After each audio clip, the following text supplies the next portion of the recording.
For the Hampton Springs silver matches this year, it's been kind of a mixed bag, but kind of the top three things that have worked for me consistently, the opening gambit every time is fishing 11 to 13 metres out on the bottom and just tapping in a combination of pellets, maggots, casters, fishing over the top and see what happens. That, if it works for 5 hours, great, you're away and you're catching all day. Something that I don't think a lot of people have done, between me and my dad, had kind of developed along the couple of years that we've been doing the winter matches at Hampton Springs, is fishing a feeder out, and that's produced when things haven't gone quite to plan, and then actually in result of that has then been a go-to thing, and it's developed from there. And then kind of the classic thing that everyone does is your hand-fed short line, top 2 plus 2, top 2 plus 3 if you've got a good wind for it.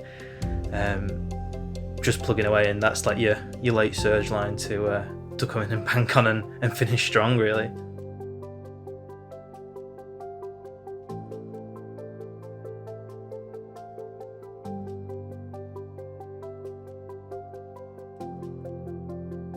Storm Dennis is going to be a predominant factor. So rather than the standard format of just picking a peg out on one of the 4 lakes we're fishing on, you're going to pick out a number. So say there's 10 anglers, it's going to be, hopefully in the top half, you pick out number 3, you get the third choice of peg.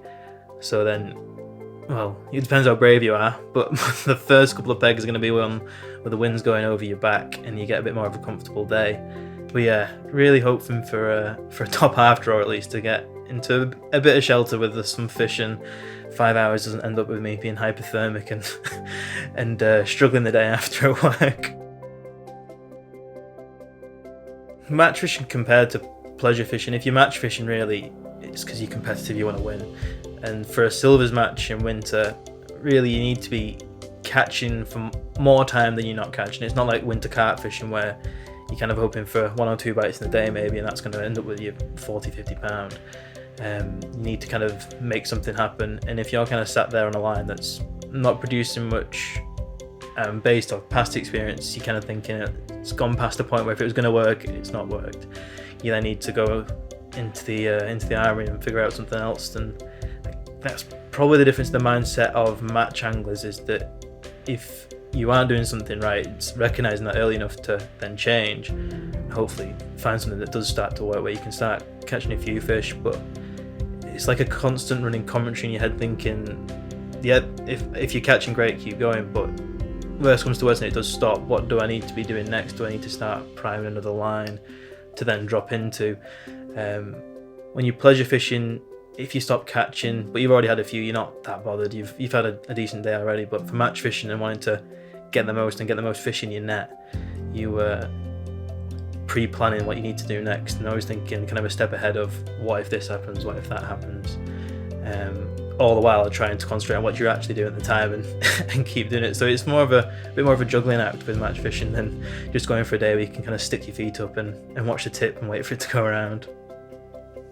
In terms of tackle and kind of pre-match work, where you're pleasure angling, you just kind of turn up with everything you might need, and you can fish the pole for a bit, and then I fancy a thin rod, so you bring it in and put it to one side, and then you'll set your rod up, and that might take half an hour. Match fishing is very much more do as much as you can before you rock up, so that when you've got that time, which is normally about an hour between picking your peg out and the all in, you can get as much of the possibilities set up, what you think you're going to need in that time, which sometimes if you're going with 3 different pole rigs, a feeder rig, a waggler rod, if you're trying to set all that from scratch, you've not got a chance. So a lot of my evenings consist of either redoing pole rigs, if I need to put another feeder on, if I've had a bust up, or if I've had to cut anything off, and this, that and the other.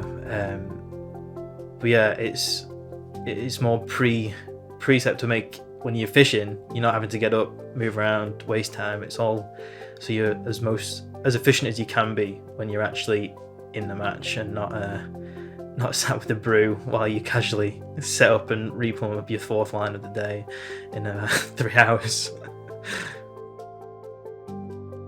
For people that want to get into match fishing, if there is a lake that you go to or a commercial that you go to quite regularly, the best guys to talk to are the guys that work there, because if they do run open matches like they do at Hampton Springs, just go and have a chat with the guys that work there. They'll be the inside guys that know how everything works. And yeah, just go and have a go. Most of the match fishing that I've not done a great deal compared to a lot of people, but when you turn up, more often than not, they tend to be quite a welcoming group. You can have a chat with people. People tend to be relatively open with what they'll tell you and what you should be doing and where you're going wrong. The best way is just to kind of jump in head first. The worst you can have a day's fishing and you don't win. Like, it's the same as if you went pleasure fishing and had a bit of a bad day pleasure fishing, but there's more people around that can tell you where you're going wrong and where to improve. So if that is, match fishing is a good way to improve yourself, because you've got that much more access to people that have been doing it way longer than you have, which is kind of how I've come on it, just by asking, being a bit annoying and asking people questions that have done well. And yeah, I've been lucky enough to get some good info.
Well, I mean, from drawing 10 out of the bag to a section win, I can't complain really.